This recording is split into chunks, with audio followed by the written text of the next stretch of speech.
See more 623 species in genus Philodendron at monsteraholic.com. How to propagate white knight philodendron. Propagating my white knight philodendron has been a breeze. I found water propagation to be the easiest method. I took a few cuttings, each with at least 2 leaves and a node, that bumpy bit on the stem. I sterilized some shears and made clean cuts just below the node. Then, I plopped the stems in a jar filled with fresh, filtered water, making sure the nodes were submerged. I placed the jar in a bright spot with indirect sunlight and changed the water every few days. Within a couple of weeks, I could see tiny white roots peeking out. It's so satisfying watching those roots grow stronger. Now, my little plantlets are ready to be potted up in their own homes. I can't wait to see them bush out into full white knight glory. Do white knight philodendron revert? Oh man, my philodendron white knight definitely went through a rebellious phase where it lost all its variegation. It used to have these beautiful white patches on the leaves, but then they just disappeared. I freaked out at first, thinking I'd killed it somehow.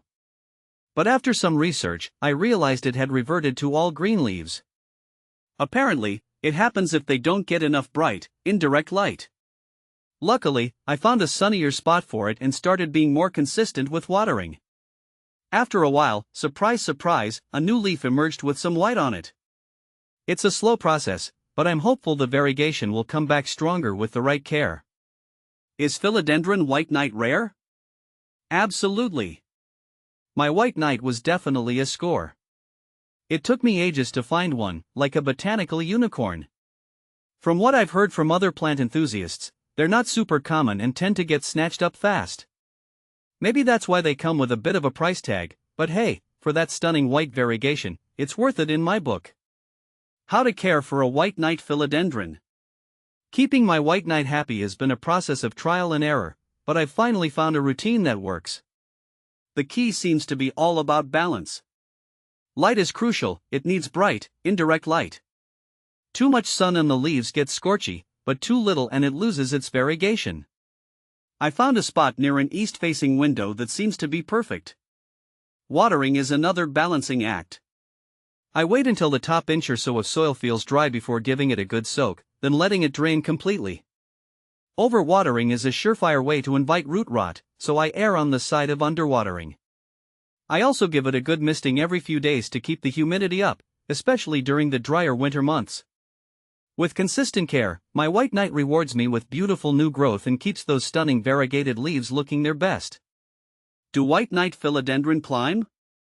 You won't believe how much my white knight loves to climb.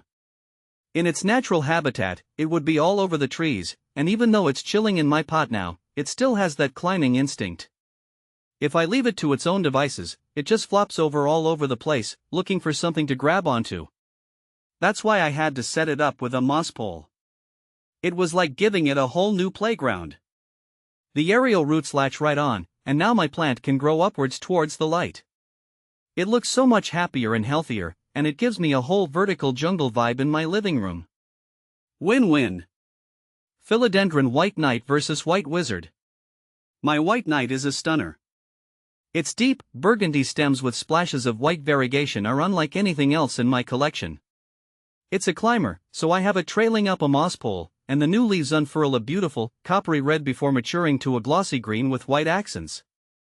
Philodendron white wizard, on the other hand, feels more classically philodendron to me.